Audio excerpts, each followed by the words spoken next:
இந்த மாவட்டத்தில் ஒருத்தர் இருந்தார், அமைச்சர் செந்தில் பாலாஜி. அவரை பத்தி சொல்ல வேண்டிய அவசியமே இல்லை. ஏற்கனவே 15 முறை அமைச்சரவை மாத்தினப்போ இவரை மட்டும் மாற்ற மாட்டாங்க. அந்த அளவுக்கு ஒரு முக்கியத்துவமான அமைச்சராக இருந்தார். ஜெயலலிதாவுக்கு நெருக்கமாக, அதைவிட சசிகலாவுக்கு நெருக்கமாக, அதைவிட இளவரசுக்கு மிக மிக நெருக்கமாக இருந்தவர் செந்தில் பாலாஜி. அந்த செந்தில் பாலாஜி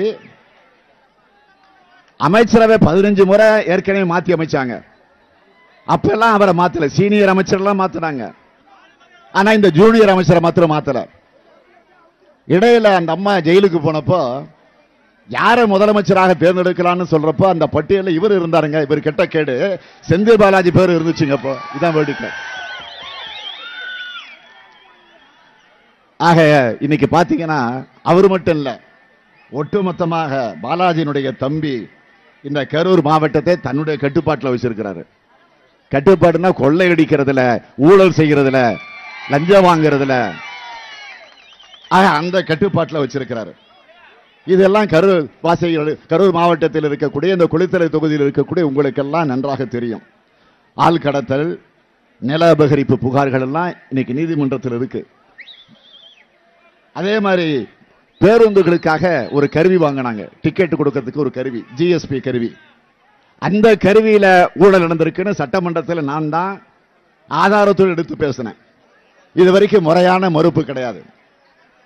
அது மட்டும் இல்ல, பொறியியல் படிச்சுக்கிட்டு இருந்த ஒரு இளைஞன் கோகுல் என்பவரை கடத்தி அவனை கொலை மிரட்டல் செஞ்சு அவனுடைய சொத்துக்களை எல்லாம் பறிமுதல் செஞ்சு அவன் அதற்கு பிறகு அந்த குடும்பத்தை சார்ந்தவர்கள் நீதிமன்றத்துக்கு போய் அந்த பிரச்சனை இப்ப நீதிமன்றத்தில் இருக்கு. இப்ப எங்க இருக்காருன்னு தெரியல. அந்த கோகுல் தலைமறைவாகி எங்கே இருக்கிறார் என்று தெரிய முடியாத நிலையில இன்றைக்கு இருந்து கொண்டிருக்கு. அது மட்டுமா, அரசு கேபிள் டிவி நிறுவனத்துக்கு தமிழ்நாட்டிலே அதிகமாக பணம் கட்டக்கூடிய எந்த மாவட்டம் கேட்டீங்கன்னா இந்த கரூர் மாவட்டம் தான் அதிகமான அளவுக்கு பணம் கட்டிக்கிட்டு இருக்கு கேபிள் டிவியை பொறுத்த வரைக்கும். ஏனென்றால் இங்க இருக்கக்கூடிய லோக்கல் சேனல் எல்லாம் செந்தில் பாலாஜியினுடைய பினாமி பெயரில் தான் இருக்கு. மிஞ்சி மிஞ்சி போனீங்கன்னா அது அடுத்ததுக்கு பார்த்தீங்கன்னா தம்பிதுரையுடைய பினாமி பெயரில் தான் இருக்கு. இப்படி ஒன்றா இரண்டா எடுத்து சொல்ல அப்படின்னு பாட்டு இருக்கு. ஆக அந்த அளவிற்கு லஞ்ச லாவணியம் இன்றைக்கு கொடிகட்டி பறந்து கொண்டிருக்கக்கூடிய நிலையில தான் அமைச்சராக இருந்தாலும் சரி, எம்பியாக இருந்தாலும் சரி, அந்த பணியை அவர்கள் செஞ்சுக்கிட்டு இருக்கிறாங்க. ஆக இவங்க மீது எவ்வளவோ புகார்கள் கொடுத்தாச்சு, பொதுமக்கள் கொடுக்கிறாங்க, சம்பந்தப்பட்டவங்க கொடுக்கிறாங்க. இதுவரையில் உரிய நடவடிக்கை எடுக்கப்பட்டிருக்கா? டிஜிபியை பார்த்து புகார் கொடுத்தால் நடவடிக்கை இல்லை. ஆனால் திடீர்னு அமைச்சர் பதவியிலிருந்து எடுத்தாங்க. ஏன் எடுத்தாங்கன்னா அடிச்ச கொள்ளைய முறையா போயஸ் தோட்டத்தில் கொண்டு போய் செலுத்தல, அதனால அந்த பதவியை இப்போ தூக்கி இருக்காங்க. இதுதான் உண்மை. கரூர்ல தானே ஏற்கனவே 2 முறை நின்று சட்டமன்ற உறுப்பினராக வெற்றி பெற்றார். அவரை இன்னைக்கு தூக்கிட்டு வந்து நம்முடைய கேசிபியோட மோத வச்சிருக்கீங்களா? என்ன காரணம்? எதுக்குன்னா ஒரே காரணம் பாலாஜி, செந்தில் பாலாஜி தோக்கணுங்கிறதுக்காக வேட்பாளர் போடுறாங்க. இதான் உண்மை. கேசிபிட்டிய பாஷாலாம் பலிக்கும். ஆகவே இதை நீங்க புரிஞ்சுக்கணும். ஆக இந்த நிலையில தான் அவர் இன்றைக்கு இருக்கிறாரே தவிர வேற அல்ல. போக்குவரத்து துறையினுடைய அமைச்சராக இருந்து அந்த துறையில நடத்துனர் பணிக்கு 3 லட்சம், மெக்கானிக் பணிக்கு 6 லட்சம் என்று கொடுத்து ஏமாந்திருக்கக்கூடியவர்கள் லட்சக்கணக்கானவர். இது குறித்து 48 பேர் புகாரும் கொடுத்திருக்கிறாங்க. ஆள் கடத்தல் புகாருக்கு உள்ளான அவருக்கு இப்போது தேர்தலில் போட்டியிட, அது வேறு ஒரு தொகுதியிலே போட்டியிட அவருக்கு வாய்ப்பு கிடைச்சிருக்கு.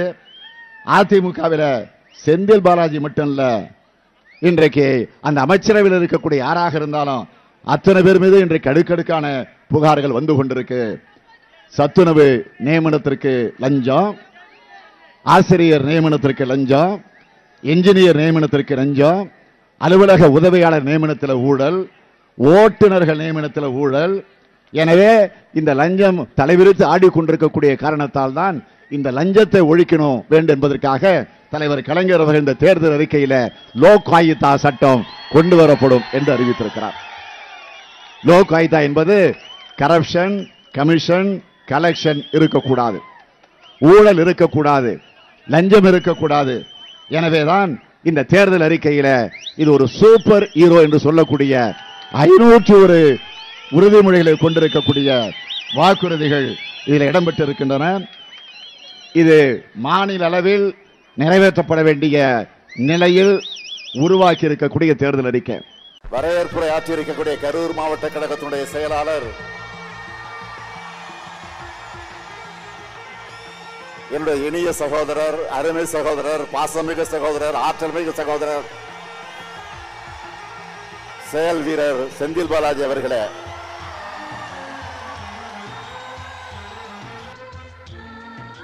இந்த ஆண்டு முப்பெரு விழாவை கரூர்ல நடத்த வேண்டும் என்று அனுமதி கேட்டு அருமை சகோதரர் செந்தில் பாலாஜி அவர்கள் என்னிடம் வந்தார். நானும் ஒப்புதல் அளித்தேன். பொதுக்கூட்டம்னு சொல்லிட்டு மாபெரும் எழுச்சி மாநாட்டையே இங்கே ஏற்பாடு செஞ்சிருக்கிறார் செயல் வீரர் செந்தில் பாலாஜி அவர்கள்.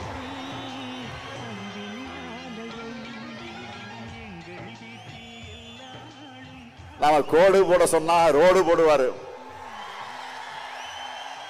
நீங்களாம் பார்த்திருப்பீங்க. ரோடு போட்டு அந்த ரோடு மேலதான் நான் வாகனத்தில் வந்தேன்.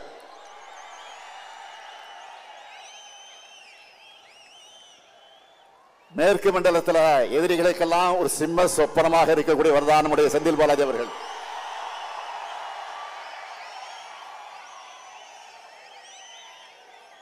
அதனாலதான் அவர் வெளியில இருந்தா தங்களால் நிம்மதியா தூங்க முடியாதுன்னு அவரை முடக்க பார்த்தாங்க. ஆனா அவரை முடக்க முடியுமா? எடுத்த பணியை வெற்றிகரமா முடிச்சு காட்டுவார். நான் உறுதியா சொல்றேன், கழக வரலாற்றிலே இப்படி ஒரு பிரம்மாண்டமான முப்பெரு விழா நடந்திருக்காது.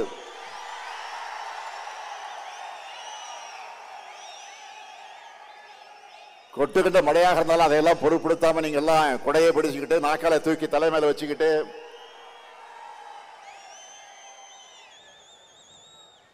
இந்த நிகழ்ச்சியை நடத்திக்கிட்டு இருக்கீங்களே, அது ஒன்றே சாட்சி. இந்த நிகழ்ச்சி சிறப்பாக இருக்க வேண்டும் என்று உழைச்சிருக்கக்கூடிய என்னுடைய அருமை சகோதரர் செந்தில் பாலாஜி அவர்களுக்கும்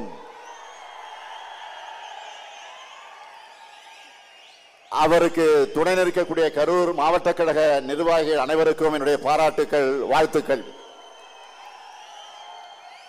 தலைமை கழகத்தின் சார்பிலும் என்னுடைய இருகரங்குடைய நன்றியை நான் அவர் அத்தனை பேருக்கு நான் தெரிவிச்சுக்கிறேன். 14 வயசுல கருப்பு சிவப்பு கொடி பிடிச்சு கழகம் கழகம்னு உழைக்க தொடங்கின என்ன இந்த இயக்கத்துடைய தலைமை பொறுப்புக்கு கொண்டு வந்திருக்கக்கூடியவர்கள் நீங்க.